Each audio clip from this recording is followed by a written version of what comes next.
আজকে আপনারা জানেন আমার জন্ম দেবিদ্বারে, আমার বেড়ে ওঠা দেবিদ্বারে, কুমিল্লা 4 আসন যেটি, আমি সেখানে বড় হয়েছি। আমার বেড়ে ওঠা, আমার পড়াশোনা, আমার রাজনৈতিক উপলব্ধি বোধ শুরুই হয়েছে দেবিদ্বার থেকে।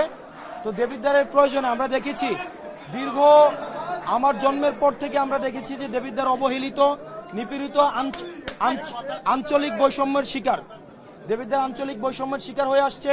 দেবিদ্বারের স্বাস্থ্য, শিক্ষা, অবকাঠামো, সংস্কৃতি সব দিক থেকে পিছিয়ে পড়া যদি একটি জনপদ হয়ে থাকে সেটা হচ্ছে দেবিদ্বার। যেহেতু আমি দেবিদ্বারে ছিলাম, দেবিদ্বারের মানুষের কাছে ছিলাম, দেবিদ্বারের সবসময় আমার যাওয়া আসা, আমি দেবিদ্বারের সন্তান, দেবিদ্বারের মাটি আমাকে টানে, পানি আমাকে টানে, দেবিদ্বার স্কুলে আমার পড়াশোনা। সেজন্য যখন সংসদীয় নির্বাচনের কথা আলোচনায় আসে, ঢাকা থেকে বিভিন্নভাবে কথা বলা হয়েছে, কিন্তু আমার সবসময় আমার মায়ের কাছে আমার দেবিদ্বারের প্রত্যেকটা মানুষ আমার অন্তরঙ্গ, আত্মার আত্মীয়। আমার পূর্বপুরুষ সেখানের কবরস্থানে শুয়ে আছে, সেখানের প্রত্যেকটা মানুষ সাথে আমার আত্মার, হৃদ্যতার, আন্তরিক আত্মার সম্পর্ক।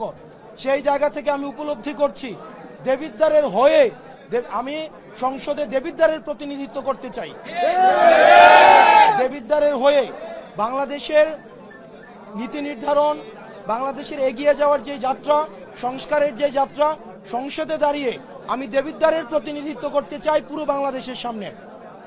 সেই জায়গা থেকে দেবিদ্বারের মানুষকে সাথে নিয়ে আজকে জাতীয় নাগরিক পার্টি এনসিপি থেকে আমি দেবিদ্বার কুমিল্লা 4 আসনটি থেকে আমি নির্বাচনে অংশগ্রহণ করতে চাই। সেজন্য আমি এখান থেকে মনোনয়ন ফর্ম সংগ্রহ করেছি। যদি আমার পার্টির মনোনয়ন বোর্ড সিদ্ধান্ত নেয় তাহলে আমি দেবিদ্বারের প্রতিনিধিত্ব করব।